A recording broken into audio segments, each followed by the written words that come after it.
All right, let's take a look at these next set of enclitic particles. All right, let's take a look at gani first, right? The other one is da, okay? Gani, or in some dialects they say gali, right? But most commonly in standard Cebuano, it's gani, okay? Gani. Now, we already talked about what gani was in previous videos, right? A long time ago. We understand what gani does and how gani functions. However, in this video, I want to bring back gani for in the manner of explaining gani with remembrance and insistence, right? So gani is just a crazy enclitic particle that has so many meanings, right? Some of them are just weird in English, okay? But gani can express remembrance and insistence as well, okay? And the example sentences can help you clarify that, right? The first one we have is unsa pa gani ang imong numero sa telepono? Yeah. So this is expressing remembrance, right? Because in this question or in this sentence, the speakers probably had encountered each other before. They were probably talking about a phone number that the listener had probably forgotten and is asking to repeat or to ask to repeat what was the telephone number again, like unsa pa ganing imong numero sa telepono kay I forgot, right? Because this person forgot, and it's asking to repeat or to ask to please, like, I'm in terms of remembrance, like, can you please repeat it because I forgot, I can't remember.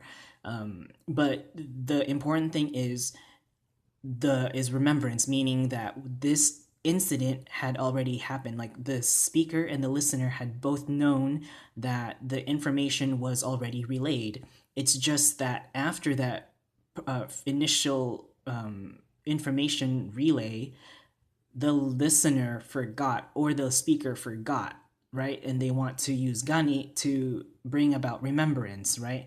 So keep that in mind, that if you're going to use gani in this term for remembrance, you have to have known the previous information was already relayed, okay?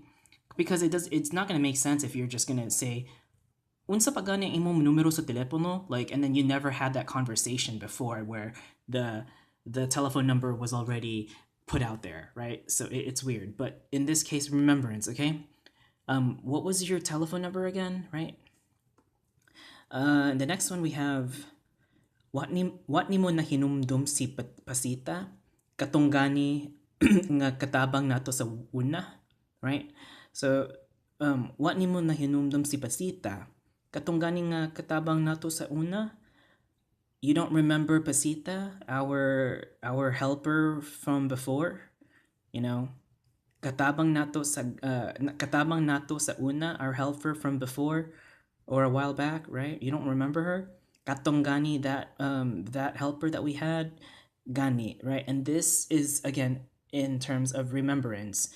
Why? Because this statement here is implying that both the speaker and the listener have already encountered this situation, this event, and the speaker right now is using gani because the speaker probably knows for a fact that both the speaker and the listener endured this event. They know that it probably happened.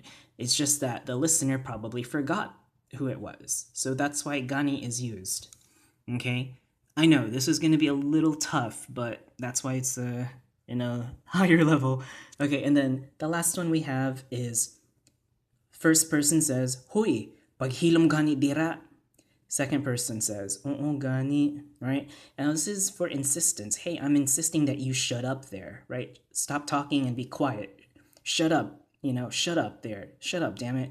So gani is used to emphasize the insistence. I'm insisting that you stay quiet and shut up there.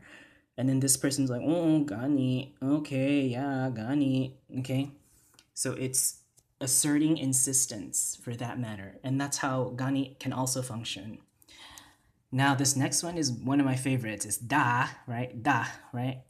And my mom uses this a lot to me when I was growing up. Da, right? She would scold me with da, right? Now, da can express something like "I told you so" or "good for you," right? And these can both be sarcastic ways of expressing an expression, right? However, if you're gonna use something with "I told you so," as in with "gani," right? Because both of these can express that whole remembrance issue. That also needs to have previous information or previous knowledge of whatever event had happened before you use "da." Hence, "I told you so." Otherwise, it won't work, because even in English, if something happened and you tell someone "I told you so" without having them, or without consulting with them first, it doesn't make sense, right? So you have to have an event happen first before saying "I told you so" or "da," right? And "da" has that glottal stop at the end, "da," right? "Da," right? It has like an angry tone, or like a falling tone at the end of it, "da," right? And then it can also mean "good for you," like sarcastically in a way, okay? Our examples can show that. Ning away mi ug nisamad ang akong kuko. Da, wa ba ka, kuyapi? So the first sentence is the speaker complaining.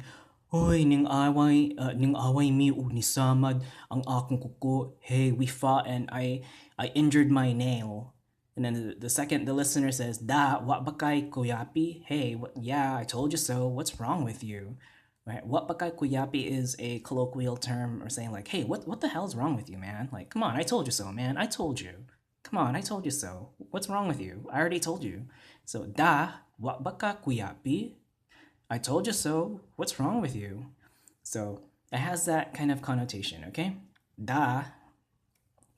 And then second sentence is, "Dili ni ang akong sala nga wala ang mga dokumento." Da, right?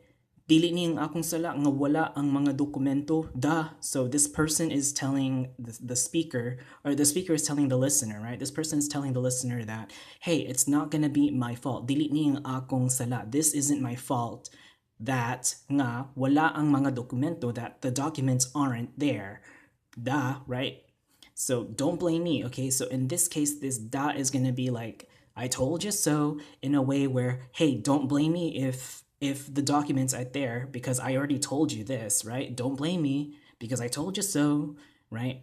And this is okay because this whole sentence is the initial evidence of that first initial contact, first initial relay of the message that, hey, don't blame me because I told you so, right? "Dili ni nga akong sala nga wala ang mga dokumento." Da. Okay. And lastly, we have the "good for you" example, right? This one. Hoy, 100% ang grado ka sa oh shoot, it's supposed to be ko. 100% ang grado ko sa examen. Da, right? 100% ang grado ko. So there we go. Sorry about that. Hoy, 100% ang grado ko sa examen, right? So I can say this. Hoy, 100% ang grado ko sa examen. Ooh, yay. 100% is my grade from the exam. And then the listener can be jealous and said, "Da," and then walk away. Nilakaw, and walks away. Da, good for you. You know, hey, I don't care. Good for you. I don't care. No one cares. Good for you. Right? So it has that kind of connotation to it. And I hope this helps with those too.